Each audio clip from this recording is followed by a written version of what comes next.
If you have a true strange or scary story you want to share with the channel, go to astheravendreams.com and click the button to do so.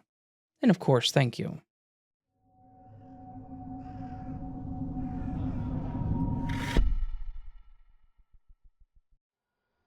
In my third year of college, I decided I wanted to get my own place to live instead of staying in the dorms.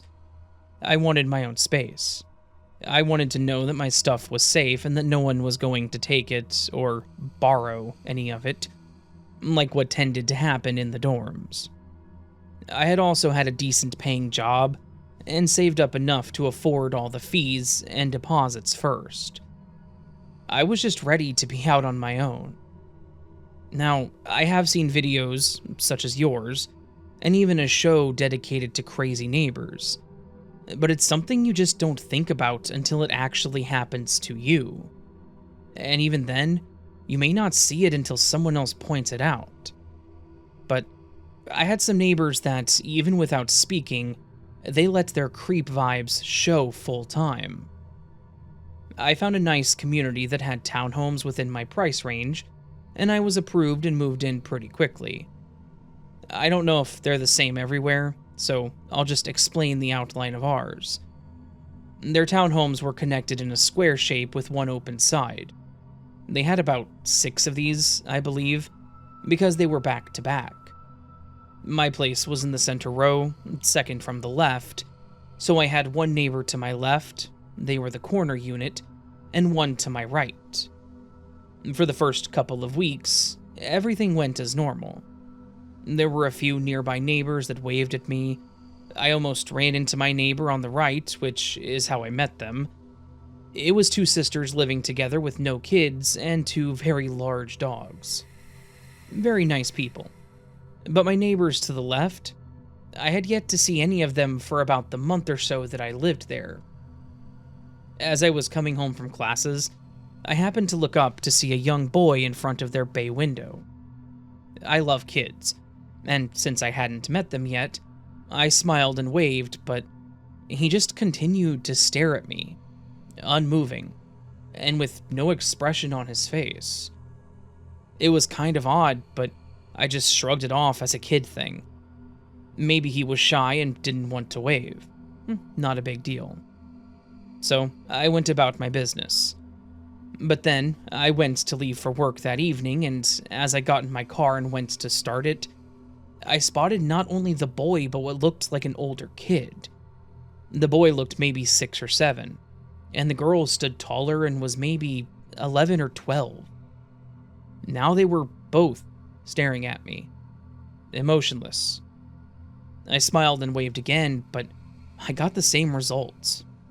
Nothing.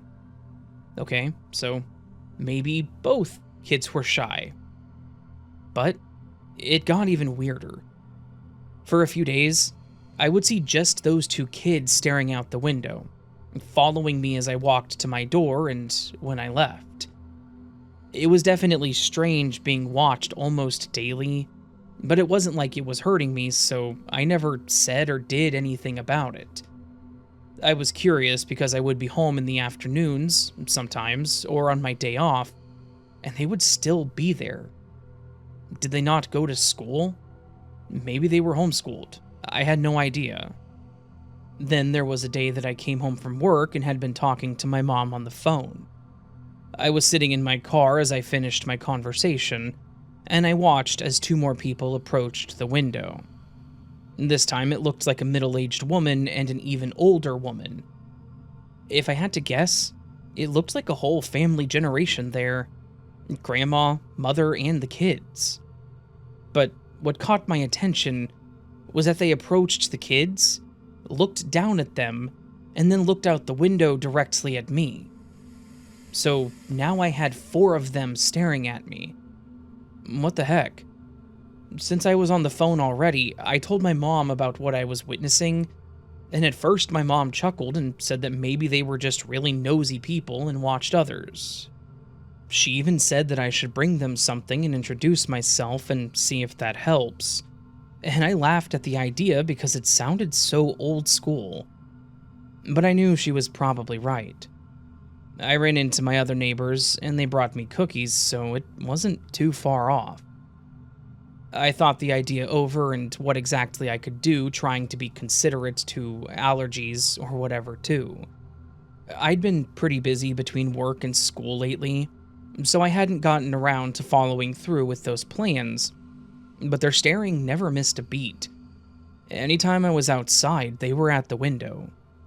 Sometimes it was just the kids. Most of the time, it was all four of them. Then it just kept escalating. I decided to take a walk after I got home from my classes, and as I left, the four of them were in the window. I smiled and waved and got the same response, which was nothing. So I began my walk. But when I circled back around and was walking down the sidewalk leading to my place, I looked up feeling eyes on me. Now, the complete family was there. The kids, the mom, the grandma, and now what appeared to be the dad and grandpa. The adults were all in black, and the kids seemed to be wearing matching red outfits. They had the same deep red-looking shirts with black ruffled collars. Why was the whole family now staring at me? And it was all the same. Emotionless, unwavering stares. It was kind of creepy. Now with everyone present, I waved again, standing right outside their window. They didn't move. They just looked like unsettling dressed-up statues. After going inside, I really tried to rationalize it. Maybe they were just nosy people. Based on how they were dressed and how the kids didn't appear to go to school, I thought maybe it was a religious thing even, and I felt bad, thinking I was being very judgmental. So I made a mental note that I should really try to introduce myself. Maybe at the very least, they will realize that I noticed them doing this and stop. But another few days passed, and I came home in a bit of a mood. All six of them slowly made their way to the window and watched me walk into my home. I had just gotten back from the store where I bought some cinnamon rolls, so after I baked them, I wrapped them up on a platter and went next door. As I walked over, I noticed one of the kids still sitting at the window. But as I walked up their steps and got closer to look at him, I noticed how his face was really red and puffy, like he had been crying. Why was he crying? I waved and pointed to the platter, but again, I got nothing out of him. So I just knocked on the door. No response. I stepped back and saw that both kids were now there and Grandma, and all three of them looked like they were crying. What the heck was going on? I knocked again and then shouted towards the window that I brought them something, but they just stared. Then everyone else slowly walked to the window and stared. Now all six of them were back, in their same creepy outfits, staring at me. Unmoving, emotionless. No one flinched at the doorbell or the knocking. No one answered. Why? Why did they just continue to stare at me? I looked around to see if anyone was watching, and I went down and around the stairs and towards the window. The houses were a little raised, so as I got closer, the bottom of the window was at chest level for me. The moment the kids looked down at me, something in me told me that this wasn't right. It was like this overwhelming sensation telling me to get the hell out of there. I sat the cinnamon rolls down on the steps and took off back inside my place. Not that I expected them to come stare at me, but I closed up my curtain and locked my door. What the hell was up with these people? And why did it seem like they only ever stared at me? I tried to get my mind off of it, but it was difficult. I had too many questions.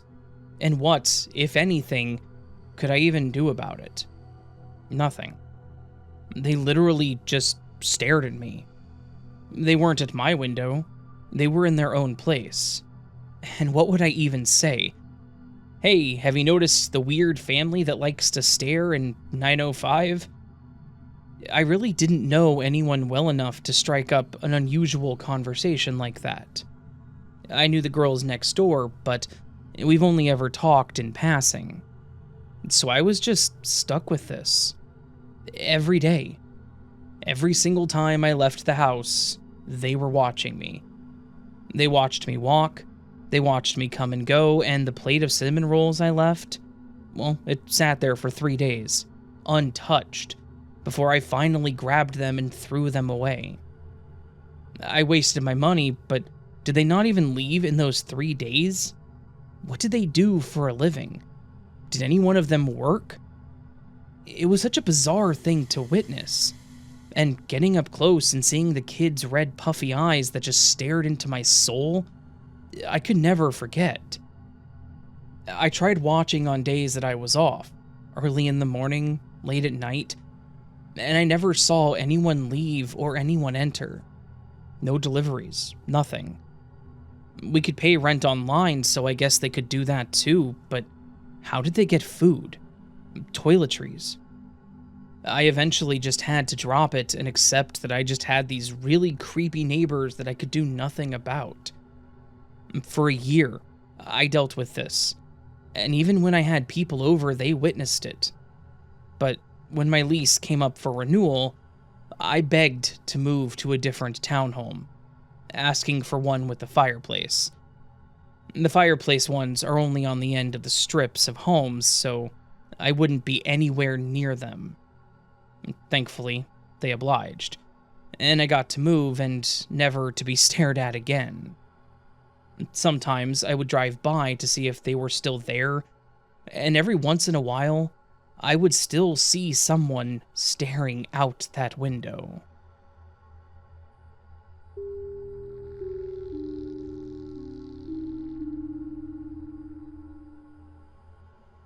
Hello, Raven. I'm a big fan of you and love your podcast. I have severe insomnia, so at night I listen to your stories to help me sleep. Thank you. At the time of this story, I was 3 years old, so some details might be a little off. I lived in the ghetto of an already sketchy town that I lived in. I lived in a townhome that was tiny and the walls were paper thin. Keep this in mind as it is important later. I was in preschool but had stayed home that day as I was sick, so it was only myself and my mom. There was a drug dealer that lived across the street from me, and so the police got suspicious of this man and decided to go ask questions.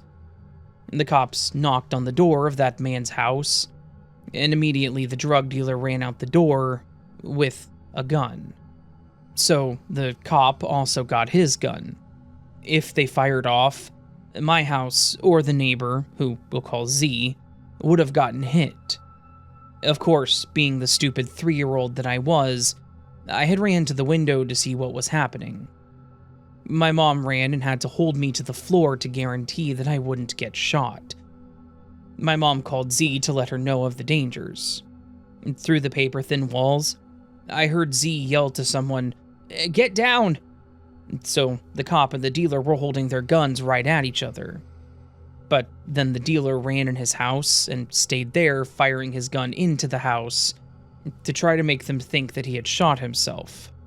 Of course, this made the cop call for backup.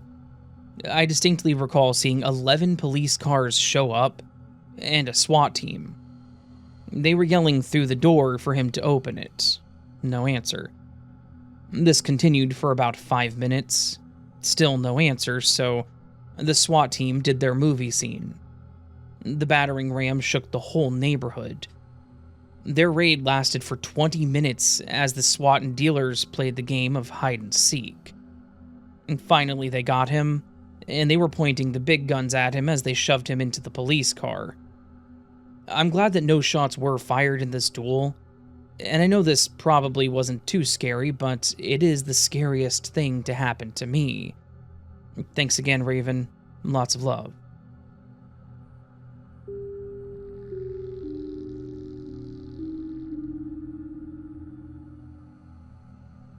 Hey, Raven. I heard you were looking for creepy neighbor stories, and trust me, I've got one.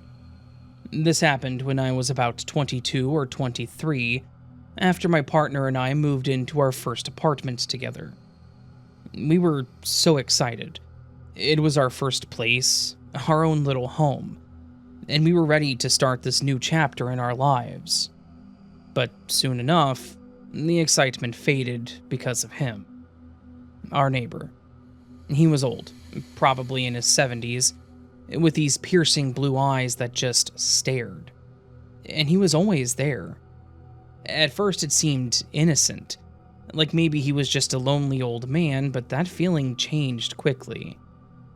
One day I was outside hanging up my washing, bras and G-string, thongs I think you guys call them, and there he was again. This time though, it wasn't just his usual stare. He had this smirk, like he was enjoying the sight. I tried to ignore him, but he said, "Nice weather for, delicates." It wasn't the words, it was how he said it. It felt dirty. He licked his lips and walked off moaning. Yes, that kind of moan. From that moment, I stopped hanging my underwear outside. I couldn't bring myself to do it again. I didn't want to give him another reason to look at me like that. But that didn't stop him. I would go out to check the mail, and there he would be, just standing there, too close for comfort. One time, as I grabbed the letters from the mailbox, he muttered something under his breath, smirking again. He asked me to pick up his mail that he had dropped. On purpose, I'm sure, just to watch me bend over. Then, as I handed him his mail, he said, "I can see you from my window, you know." It was like he wanted me to know that he was watching, even when I thought I was alone. After that, it wasn't just a coincidence. He knew my routine. He would appear when I was heading to the car, and once, as I rushed past, he said, "Off somewhere? I hope you're coming back." The way he said it made my skin crawl, like he wasn't sure if I would come back, or he had done something to my car. At night, I started hearing noises, footsteps outside my door. They were slow, deliberate, as if someone was right on the other side, just waiting. I checked the peephole, but no one would be there, and then the next morning I would see him again, lingering near my door. One time, he looked at me and said, "Sometimes I think about visiting you. It gets lonely, you know?" My heart raced. What did he mean by that? Was he the one at my door at night? I started avoiding him, changing my routine and making sure that we wouldn't cross paths. But somehow he was always there, waiting. It got to the point where I couldn't even relax in my own apartment. Every creak, every sound made me wonder if he had somehow gotten inside. Sometimes I would come home and swear the door that I had locked was slightly ajar. Was I imagining it, or had he been in there? I told my partner, but he didn't seem to get it. To him, he was just a weird old man, but to me, he was more than that. He was everywhere, always watching me. And one day, I came home late, and as I walked past his window, I saw him standing there staring out at me with that same smirk on his face. It felt like a warning, like he knew I couldn't escape his eyes no matter what I did. We moved out after that, as I just didn't want to stay there any longer, as I didn't feel safe. Even now, I can't shake that feeling that he was planning something. That he wanted to do something more than just watch. I never found out for sure, but sometimes I still wonder. Was I safe? Or did I narrowly avoid something much, much worse?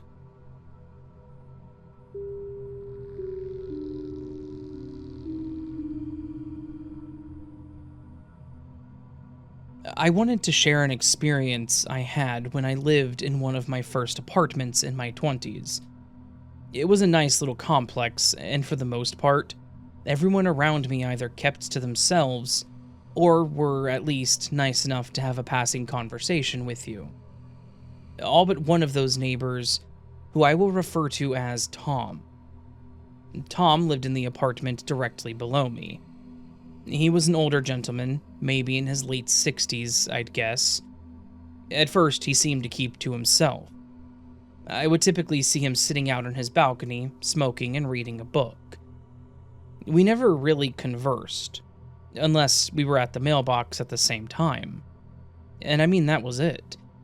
He was typically on that little balcony, but then things started getting weird, and we started running into each other more. Coincidence? It began with him staring. I would come home from work, and he'd be sitting on his balcony that faced the main walkway. He would have his book on him, but as soon as he spotted me, he would put it down and watch me, his eyes following me all the way to the door.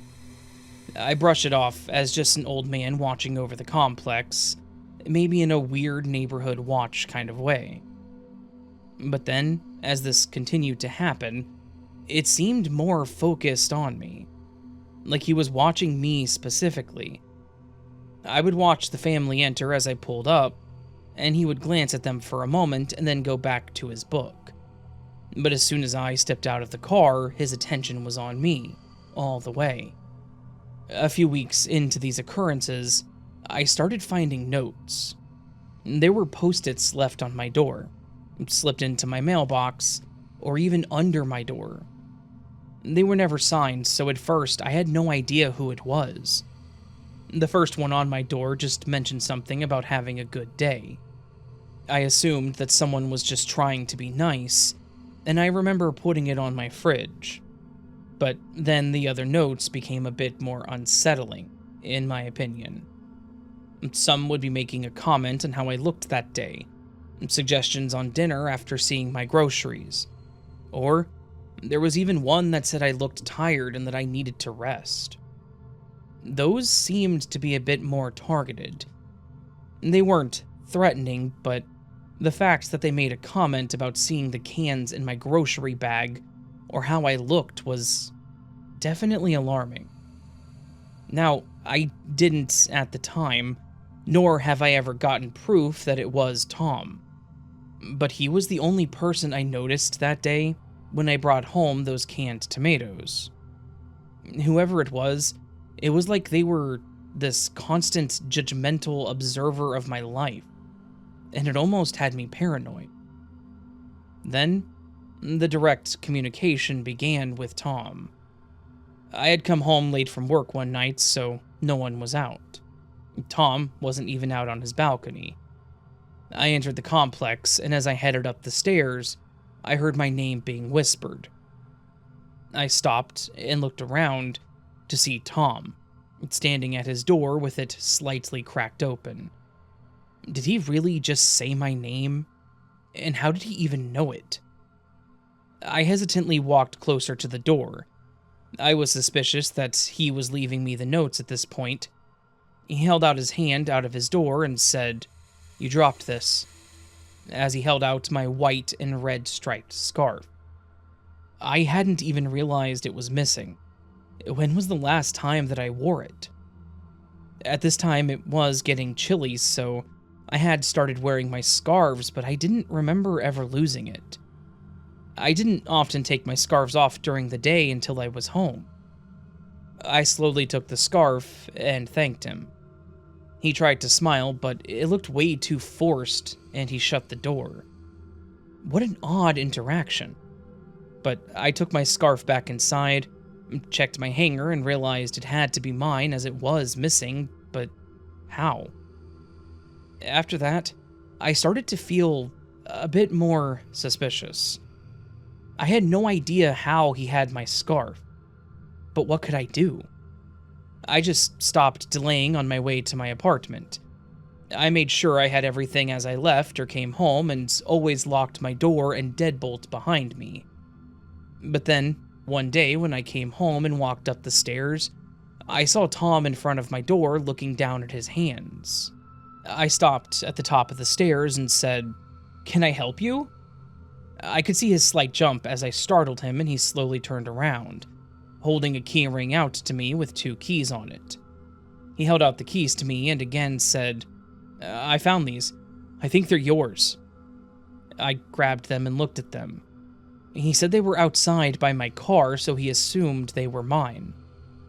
I again thanked him, probably looking at him suspicious, I'm sure. Once I heard his door close, I tried the keys that he gave me, and to my surprise, they worked on my door. Well, one of them did. The other one was smaller and kind of looked like a mailbox key. But here's the thing. I still had both of my keys.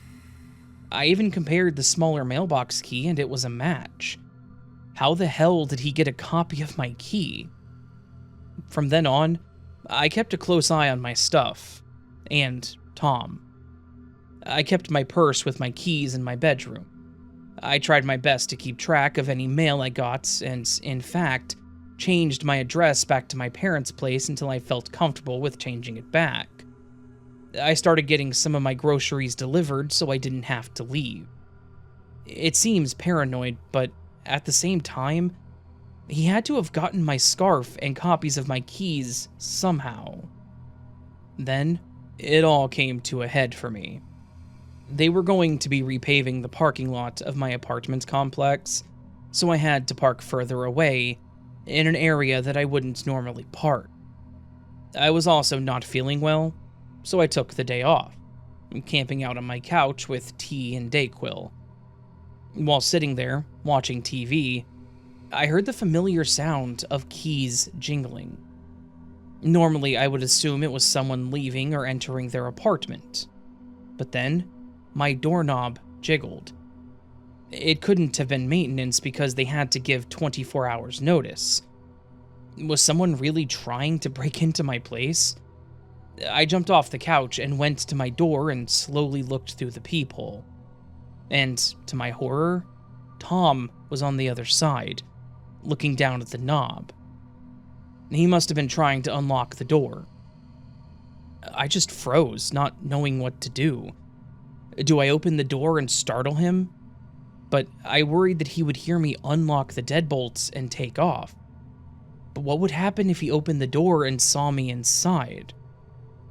After a few seconds, I heard the deadbolt unlatch.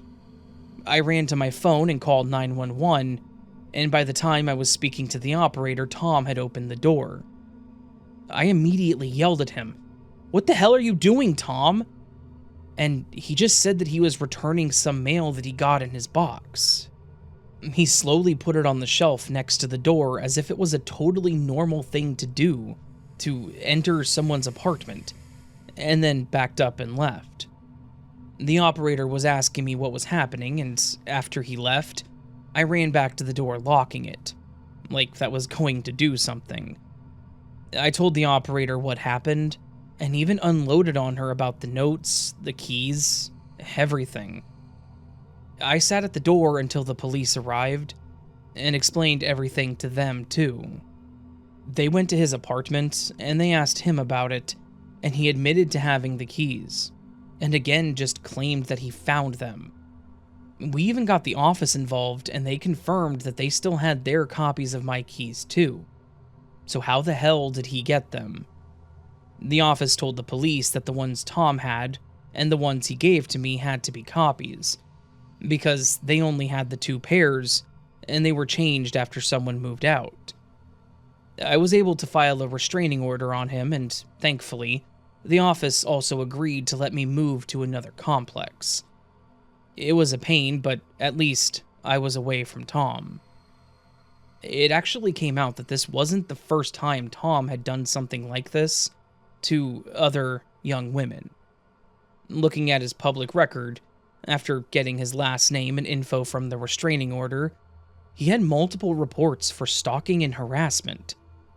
I was angry that he even lived in the complex at all, but I didn't know what all the rental offices could see or use.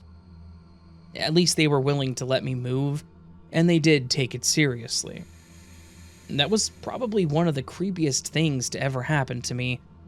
I don't live there now, but I really do worry about others that have to live near him.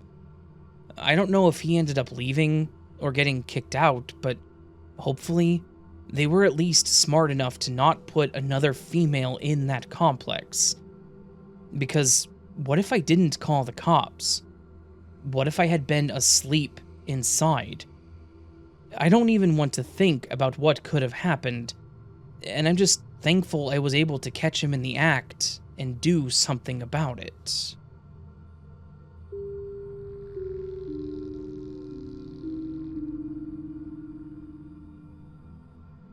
Your request for creepy neighbor stories prompted me to remember this. This took place probably about 2 decades ago. I grew up in the country and we did not have any neighbors within a few miles of us my entire childhood.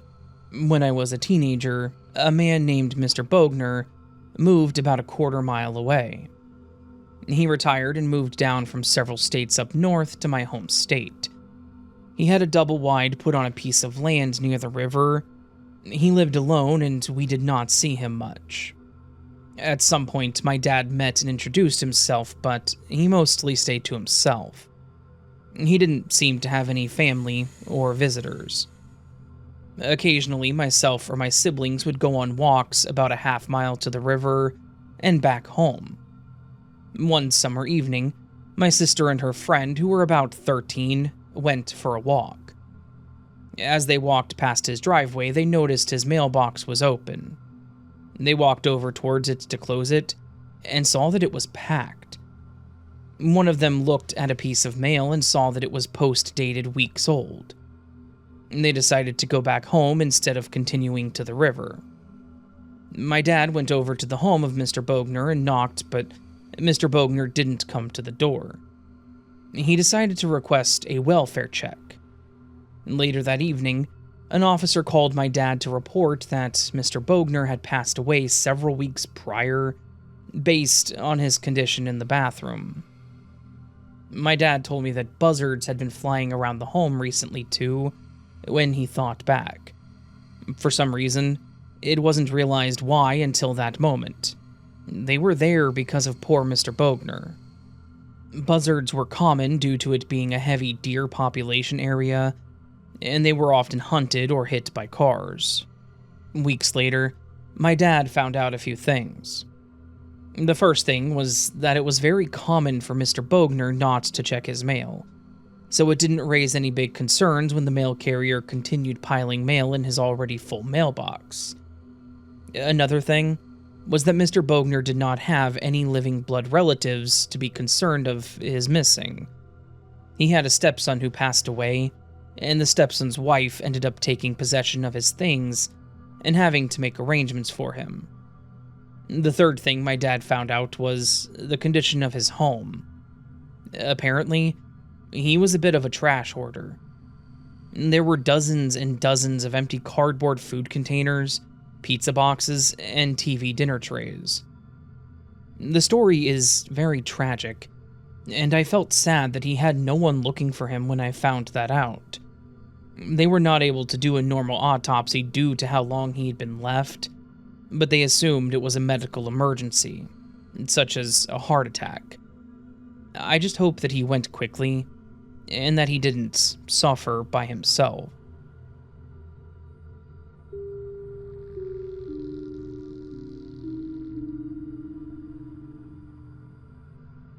When I was a kid, maybe 8, my next-door neighbor, who we'll call Abby for privacy reasons, was about 6 or 7. We would spend hours on the weekends and summers playing in her front yard. Abby was allowed to watch horror and crime movies, and I was not. She had watched The Lovely Bones and gave me a childlike synopsis of it. We would play pretend and act like there were bodies buried from serial killers, kidnappers, and overall bad people. One day I got this idea in my head that the other neighbor beside us was a creep, so I told Abby this, and she agreed with me.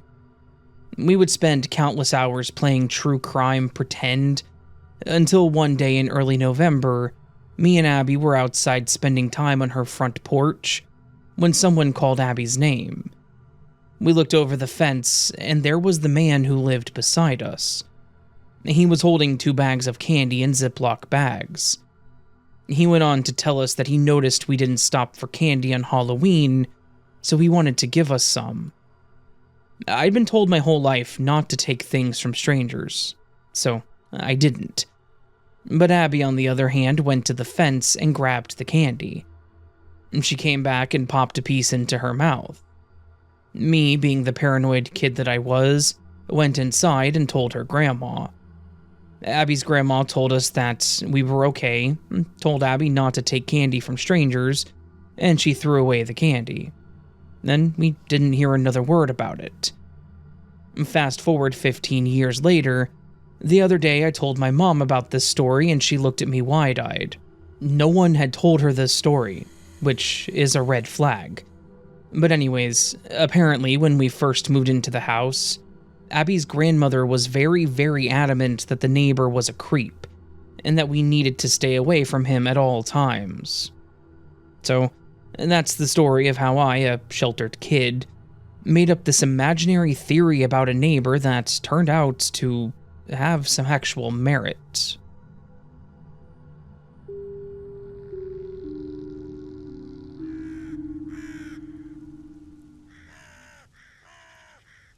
So that, my friends, was the 7th collection of creepy neighbor stories on this channel. That's right. 7 collections of creepy neighbors.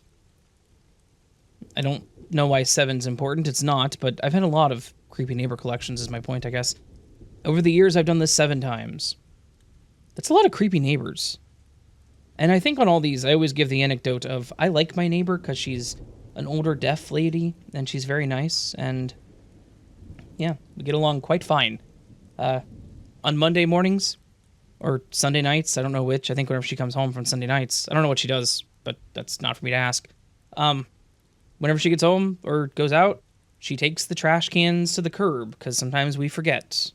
And in return, I mow the grass on both sides of the duplex. I would say that the work on those 2 chores is not equal, but that's alright. Not everything has to be equivalent exchange. We can accept anything for anything. It's being a good neighbor. State Farm is there. It's just being a good neighbor to each other, just, being helpful as you can. I do complain about the yard, because it sucks.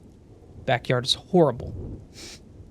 But thankfully, I don't got to deal with that for about 6 months. That's a lie. Don't have to deal with that for about 4 more months. November, December, January, February. March, probably not. April, most likely will, because it'll start raining really heavily, so. Yeah. My point is, I don't currently have any creepy neighbors, thankfully. Hopefully you don't either. Anyways, if you enjoyed the stories, my friends, please do hit that like button. If you're new to the channel and liked what you heard, please consider subscribing, as that helps the channel grow. If you would like more content like this, hit the bell icon, and let me know in the comments your thoughts on the stories, your thoughts on me, anything else you want to throw in there. It's up to you. You can also join Patreon and memberships, get early access to content like this. Never expected, always appreciated. You can also do a super thanks, which is a tip to the channel. Listen elsewhere, such as Spotify or Audible, and other platforms that host podcasts. You can also go to the Ko-fi link, the KOFI link, and buy some signed posters. Pins going up hopefully soon, whenever I stop being lazy and put them up. You can also... You know what? I think that's all you can do. That's fine. Anyways, hopefully you have a beautiful day, friends. Hopefully I see you again here very soon. But until then, remember that you are loved, that you are valid, that you are important. You are the best you that you can be. Do not forget it, and don't let anyone tell you otherwise. And until next time, my friends, much love, and sleep well.